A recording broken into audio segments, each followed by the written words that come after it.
something that I just found out. Well, I mean, I'm putting some new triggers on. I just did some on my 330s there. I knew I needed some.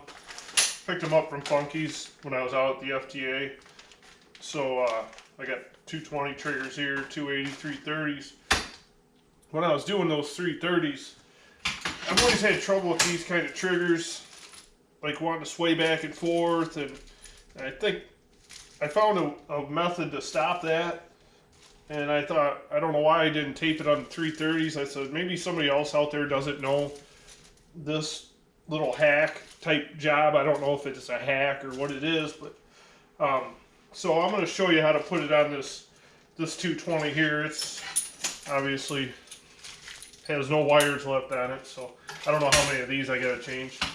But I'll get you set up so you can get a real close look at what I'm doing here. Hope it helps you. Alright, so what I like to do, see how these are bent in here? You want to leave it like that. I was having the problem of trying to bend them out, and they were getting outside of here. Hope I got this focused in close enough for you. Put your bolts through there. Like that. Put it on your trap. Put this one on.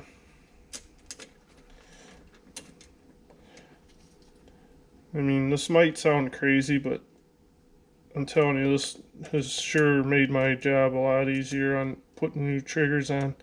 I was having them fail and stripping these bolts and nuts out all the time. So this is just my method that I use. Just get them hand tight right there like that. Then what I do, take a pair of vice grips, come right down the middle like this, and clamp that tight. Okay, like that. Like I said, make sure these are inside the outside. Then I got my wrench here and my screwdriver, so I can tighten these up.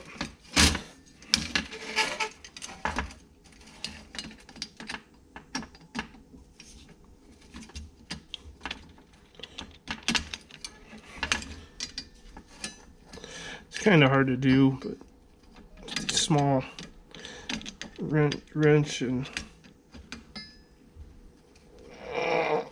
get that good and tight. Go to the next one. Same thing, get that good and tight. So you're good and tight there. Everything looks good up here. If you got a gap here, while this pair of vice grips are on here, take another pair of vice grips and clamp those together. But while they're still on there, what I do is I'll take a second pair of vice grips. It's going to be hard to show this. I want to make sure you're in focus here. Get right on this part, on the very outside, just on the very outside of it. And get that good and tight. And then clamp them in. I'm going to have to get tighter than that. Clamp that.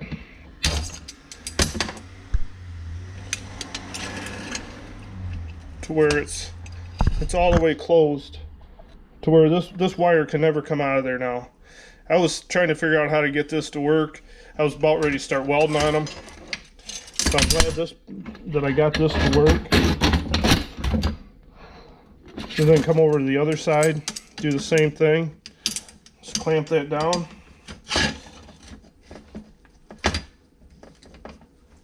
Might have to adjust your vice grips a little bit.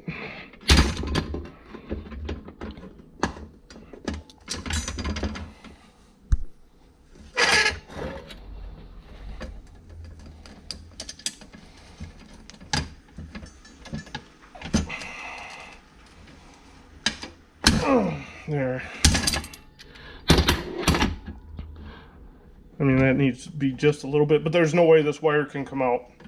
And then, after you're done doing that, clamping that all down, go back, make sure that your bolts are still tight.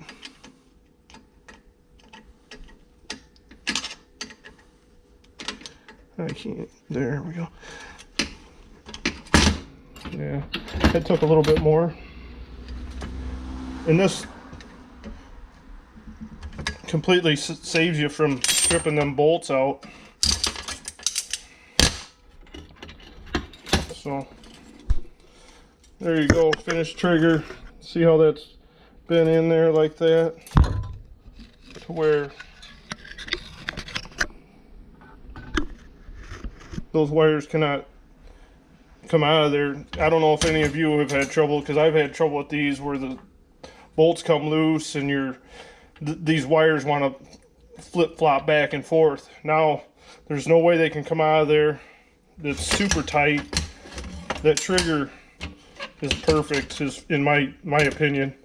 Like I said, this is just my opinion. This is how I do it. But I hope this helps somebody out there. And that's the only reason I'm doing it. I mean, I did 2 of the 330s already, and I was like, why didn't I video that? So thank you for watching. Till the next video, good luck with everything.